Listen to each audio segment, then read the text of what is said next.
একদিন গাধা শিয়ালকে বলল, ঘাসের রং নীল। শিয়াল সাথে সাথে জবাব দিল, না, ঘাসের রং সবুজ।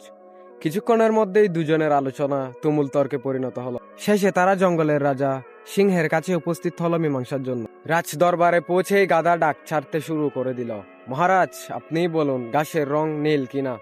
সিংহ উত্তর দিল, হ্যাঁ, ঘাসের রং নীল।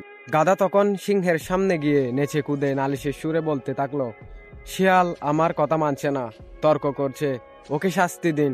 সিংহ তৎক্ষণাৎ ঘোষণা করলো, শিয়ালকে 1 সপ্তাহের জন্য মুখ বন্ধ রাখার শাস্তি দেওয়া হলো। গাধা খুশিতে লাফাতে লাগলো এবং বলতে বলতে চলে গেল, ঘাসের রং নীল, ঘাসের রং নীল। শিয়াল শাস্তি মেনে নিয়ে অনুযোগের সুরে বলল, মহারাজ, আপনি আমাকে শাস্তি দিলেন কেন, যখন ঘাসের রং সত্যিই সবুজ?